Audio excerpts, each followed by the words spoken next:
प्रेक्षक नमस्कार, मी सुरेश वाणी. आपण पाहतात विघ्नर टाइम्स. विघ्नर टाइम्समध्ये आपलं सर्वांचं मनपूर्वक स्वागत. एक वेगळा विषय तुमच्या पुढे घेऊन आलो आहे. वारुळवाडी या ठिकाणी जे दुय्यम निबंधक कार्यालय आहे ते हलवण्याचा शासनाने जो निर्णय घेतलेला आहे तो निर्णय चूक का बरोबर हा भाग वेगळा आहे. परंतु ज्या ठिकाणी ऑफिस शिफ्ट करणार आहे सर्व निकषांची पूर्तता करून या ठिकाणी ते कार्यालय होणार आहे. आपण ना बिल्डर यांची बाजू घेतोय ना आपण कोणाला याच्यामध्ये वाईट ठरवतोय. आता या ठिकाणी आपण पाहतोय जर काही अपंग व्यक्ती असतील, वृद्ध व्यक्ती असतील तर त्यांना इथून जाण्यासाठी ही रस्त्याची व्यवस्था केलेली आहे किंवा अगदी त्यांना स्ट्रेचर लावून न्यायची वेळ आली तर इथून त्यांना नेता येऊ शकतं अशा प्रकारची व्यवस्था या ठिकाणी करण्यात आलेली आहे.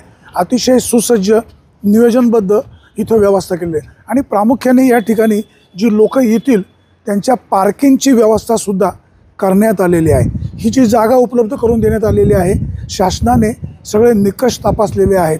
अनेक वेळा चर्चा अशी होते खाजगी बिल्डरलाच का त्यांचे व्यवहार होत विक्री व्हावी, जास्त रेट यावे म्हणून ही इथं हा घाट घातला जातो आहे. हे पहा, शेवटी एक आहे, प्रत्येकजण व्यवसाय करतो. व्यवसाय करत असताना प्रत्येकजण आपल्या आपल्या प्रकारच्या आयडियाज वापरतो. प्रामुख्याने इथं जर सगळ्या सोयीसुविधा आहेत, जागा मोफत मिळते, शासनाने त्याला अनुमती दिलेली आहे तर यावर मार्ग निघणं अपेक्षित आहे.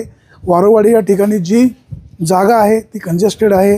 त्या जागेचाही काही अंशी डिस्प्यूट आहे. मी असं का म्हणतो तर समोर दोन ठिकाणी दोन लोकांनी अतिक्रमण केलेलं आहे. तिथं गाड्या रस्त्याच्या कडेला पार्क होतात.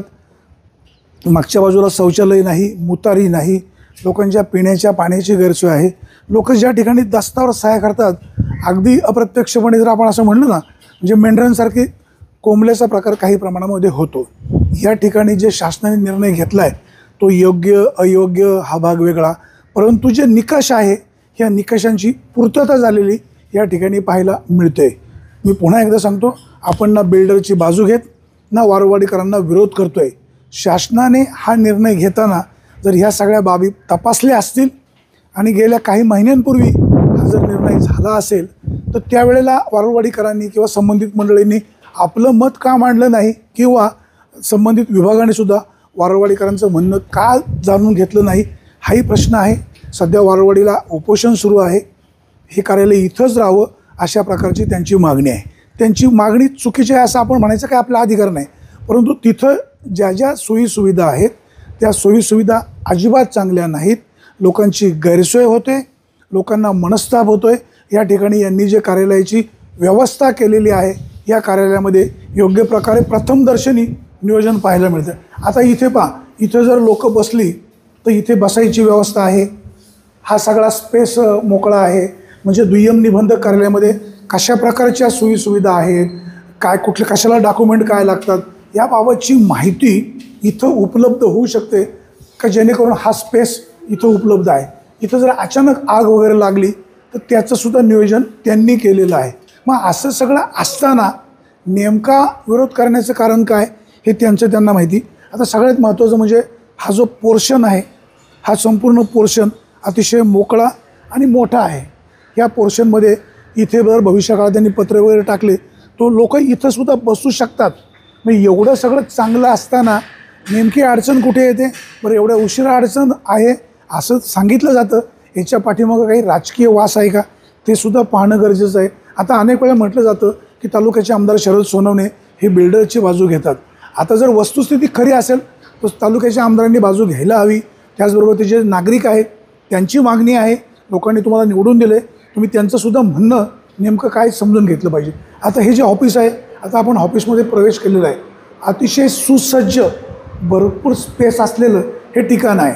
आता इथे ऑफिसर बसणार, या बाजूला त्यांचं दप्तर राहणार. आता त्या ठिकाणी ज्यावेळेस एखादा शेतकरी सही करायला आला तर तिथं बसायला जागा नसते. इथं भरपूर जागा आहे, जागा उपलब्ध आहे. इथं आपण मागच्या बाजूला पाहिलं तर हा स्पेससुद्धा खूप मोठा आहे. या स्पेसमध्ये इथं दप्तर ठेवू शकतात, त्यांचा स्टाफ राहू शकतो. इथं सगळ्यात महत्त्वाचं म्हणजे त्या स्टाफच्या शौचालयाच्या सगळी इथं शौचालयाची व्यवस्था केलेली आहे. एवढं मोठं इथं ऑफिस होतं आहे. आता शासनाने निर्णय काय घ्यायचा तो त्यांचा प्रश्न आहे, परंतु एवढी मोठी जर भव्य दिव्य जागा असेल, योग्य नियोजन असेल तर शासनाने सुद्धा दोघांना एकत्र बसून काय मार्ग काढायचा त्यावर तोडगा काढणं गरजेचं आहे.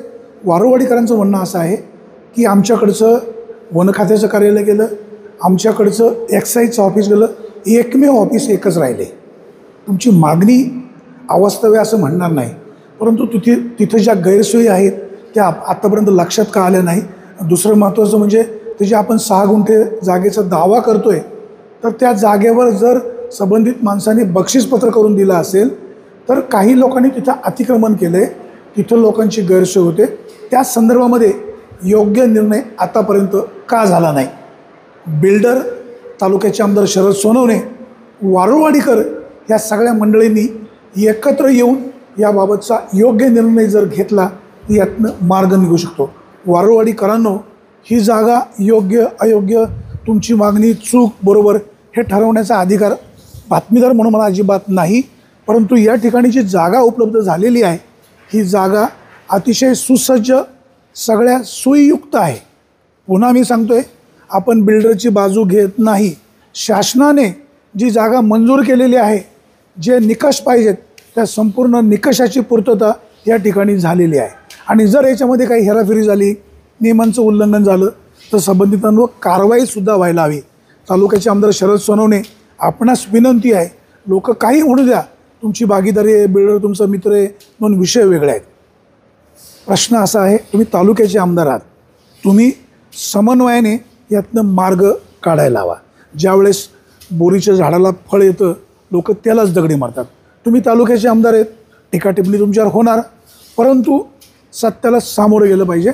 वारवाडीकरांची जी मागणी आहे त्यांच्याशी पण बोललं पाहिजे, त्यांना आपण खरं काय ते सांगितलं पाहिजे. अर्थात ही जागा तुम्ही दिली काय त्याचा तुम्हाला काय फायदा होणार नाही, शेवटी लोकांनाच फायदा होणार आहे. हे लोकांना पटवून देण्याची जबाबदारी तुमची देखील आहे. वारवाडीकरांनो, योग्य मार्गाने चला, योग्य पद्धतीनं यातनं काहीतरी धोरणात्मक निर्णय घ्या. इथं कार्यालय करायचं का इकडे शिफ्ट करायचं. बरं, याच्यामध्ये समजा बिल्डरला ही जागा त्या कार्यालयाला नाही दिली तर त्याची विक्री होणार आहे. मार्केटमध्ये आपण जेव्हा एखादा माल विकायला आणतो, थोडं कमी जास्त बाजारभाव होतो, तर त्याचे पैसे मिळतात. अनेकदा चर्चा अशी होते की इथं सरकारी कार्यालय आल्यानंतर बाकीच्या गाळ्यांची विक्री होईल. हे म्हणणं चुकीचं नाही, परंतु समजा सगळीकडेच ज्या ज्या नारायणगावमध्ये मोठमोठ्या बिल्डिंगा झाल्यात त्या प्रत्येक ठिकाणी सरकारी कार्यालय आहे का, तर नाही, त्यांचीसुद्धा विक्री झालेली आहे. इथंसुद्धा उद्या दुय्यम निबंध कार्यालय समजा नाही आलं तर याची विक्री होणार नाही असं मुळीच नाही. या विभागाचे खासदार डॉक्टर अमोल कोल्हे, तालुक्याचे आमदार शरद सोनवणे, तुम्ही संबंधित मंडळी वारवाडीकर एकत्र बसून यावर योग्य तोडगा काढाल अशीच अपेक्षा. सुरेश वाणी, विघ्नर टाइम्स, नारायणगाव.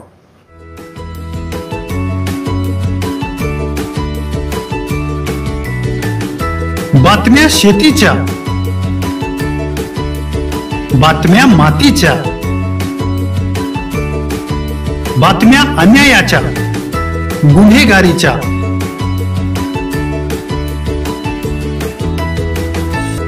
राजकारणाच्या आणि समाजकारणाच्या, शोषणाविरुद्ध बुलंद आवाज, जनसामान्यांच्या हुंकाराची गाज, सत्कार्याला प्रोत्साहन, दुष्कृत्याला अनुशासन, निर्भीड, निस्पृह, सडेतोड, बेधडक आणि रोखटोक म्हणजेच विघ्नहर टाइम्स. शोध बातमीचा, ध्यास सत्याचा. आपलं चॅनल, आपली बातमी. सबस्क्राईब तर कराच, पण बेल आयकॉनवर क्लिक करायलाही विसरू नका.